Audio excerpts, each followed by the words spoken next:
you've had the day, right? A little bit of time to maybe have some celebrations yesterday. How are we feeling right now? Go ahead. Relieved, first and foremost. Proud, Karen. Proud of this legal team. Proud of my parents. That. Still numb. You know, you after living 3.5 years of this nightmare, this terror, this fright, up against this power of the state, its unlimited resources to come after you. It's a nightmare. It's been hell, as I've said on many, many occasions. And right now, to have it over, it seems surreal. We were up till 2:30, 3 o'clock at the seaport.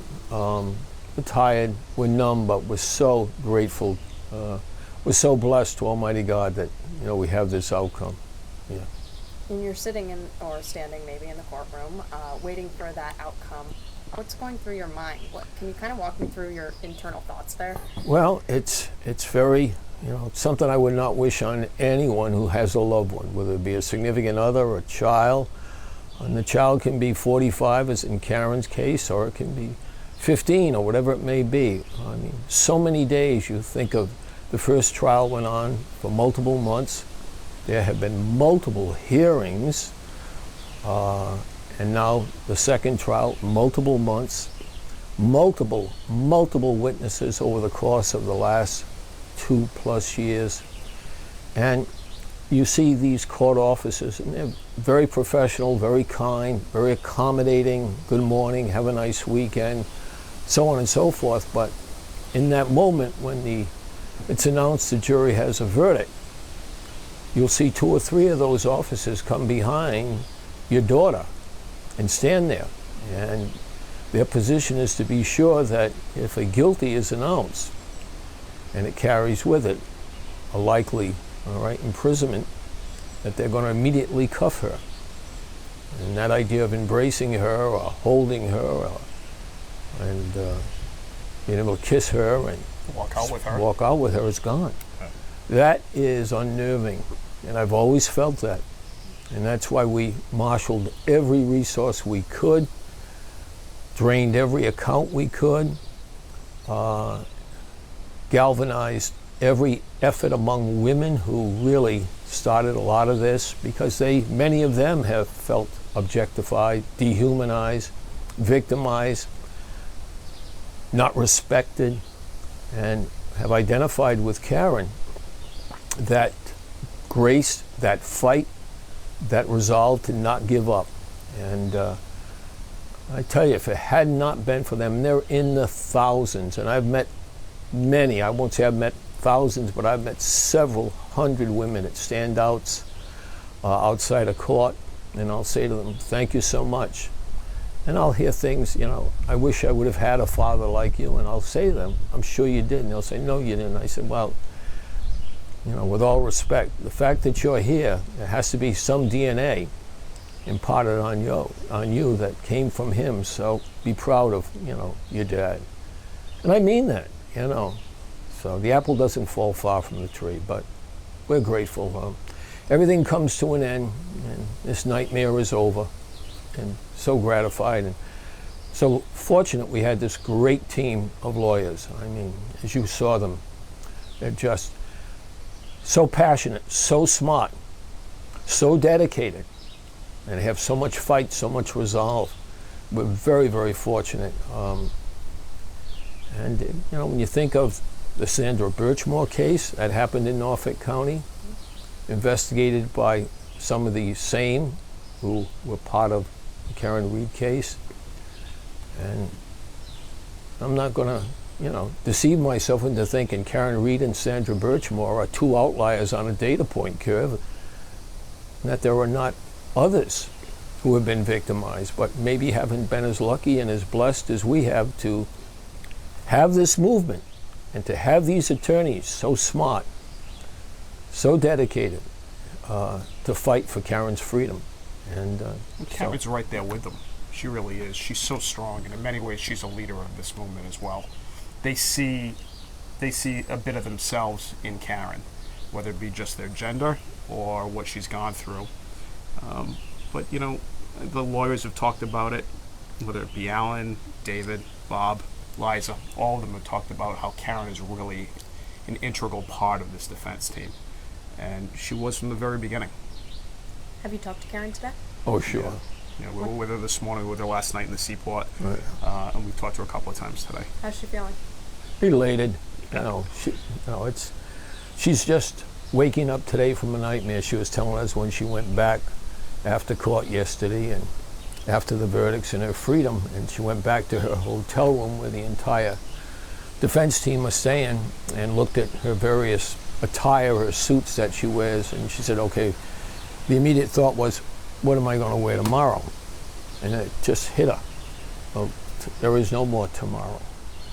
So, just so happy for her and so proud of her. And we're blessed. We're blessed that the good Lord has seen this to a justifiable end, for sure.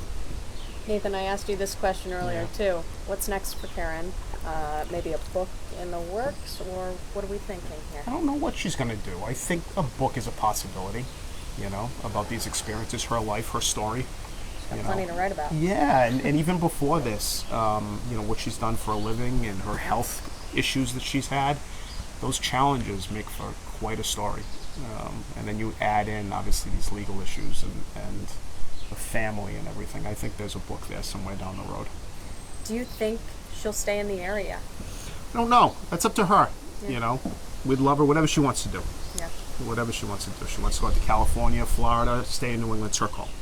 Go to Australia. Travel, do something. Yeah. Right? Mm-hmm. I noticed, Bill, and really as I walked up here, it's all about getting back to normal. You guys are doing the yard work. You're working around the house. Is this the first time you've really been able to do these things? Well, it's the first time this week, and it's the first time in the three and a half years, whether it be plowing this driveway or whether it be doing lawn work last year or spreading mulch. It's the first time I've done anything leisurely in 3.5 years where I haven't had in the recesses of my mind that threat that I could lose Karen. And that's very comforting. That's the power of Almighty God. We talked about it just an hour or two ago. The difference feels like you can actually put your phone down today and not worry, is there, a concerning call or text coming through. And today feels, I don't want to speak for my father, but it feels like there's that relief there of, it's okay, if I miss the call, everything's probably okay. Yeah. No parent, no loved one should experience what I've experienced, and my wife and my son here just should not. The justice system should be in place that at various levels there are gatekeepers who evaluate the evidence, who evaluate the strength or weaknesses of the case, and make an astute, informed, and proper decision.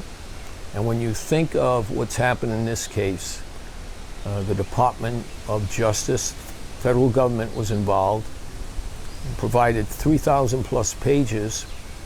Also the ARCA, the scientists from Pittsburgh and Philadelphia area, who concluded based on their independent study that the injuries to John O'Keefe were not the result of being struck by that vehicle, nor was the damage to the vehicle the result of striking a 6'1", 216-pound individual. And then it was the Department of Justice that also provided you with the infamous Proctor text. And then with all of that, they still go forward. And then on March 19th, 12 days before retrial 2 launches, they fire the lead detective. They fire me, the lead detective, and we still had to be put through the ringer. People may say it's absurd, it's scandalous. In our position, it's frightful. It's scary. Truly. And so nobody, and I would tell everyone who can watch this, take back your government. Get out there and vote. Do not be apathetic. Get out there and make your vote count. And hold your leaders accountable. And if you don't like what you see, hold them accountable by changing your vote and going elsewhere. But that's the power of America. the power of your vote. There are 800,000 people living in Norfolk County, the richest county in Massachusetts, by the way. And my understanding is only 70,000 of them, less than 10%, voted in the last election. So it's important. Get out there and take back, make your voices heard. Good sentiment. Yeah. Anything else that you guys want to say that I have not asked? I would say in regards to the supporters, Yes. they put us over the top. That level of support, what we heard in that courtroom yesterday, when you're in there, there's a 3 to 5 minute delay between what's said there and what's maybe coming through on the TV or on radio and what people are hearing outside on their phones. And when we heard not guilty and the crowd goes nuts, it was palpable. It came through your body. It was like Mick Jagger or Taylor Swift came out on stage at Gillette and the place went nuts. I mean, Mass State Police told us as we were leaving there were better than 3,000 people outside, supporters, just lining the streets. Security everywhere. It's amazing, and that's because of Karen. That's because of her story. That's because of the team and her supporters. So a huge thank you to her supporters. And I know a ton of them come out of Rhode Island. We see it. We've seen it at standouts in Rhode Island. I work in Rhode Island. I see it constantly. So all around New England, all around the globe. Yeah, to hear that applause and it reverberate through that courtroom and everybody heard it, it was just one of the few times over the last three plus years I was proud to be an American. I said, this is what it's about. And thank God I had them, behind me. It was just, gave you goosebumps when it just riveted through the court. And it was unmistakable. And when we came out, it was just, all over again. Yeah, all over again, yeah. Alan Jackson said to us, he hugged us in another courtroom before we walked out. And he just looked at us and he went, I'll never forget that sound. Yeah. And we won't either. Gives me chills as you're explaining it now. Yep. Yeah. Anything else that you guys want to say? Thanks for making the story part of your broadcasts, and your newscasts, and then I know you typically run some special focus of it, and maybe the 7 o'clock hour with Gene Valicenti and Katie Benoit, so we appreciate that. The more people learn about it and then they do their own investigation, 90% come to the same conclusion. Karen Read was and is factually innocent, so thank you.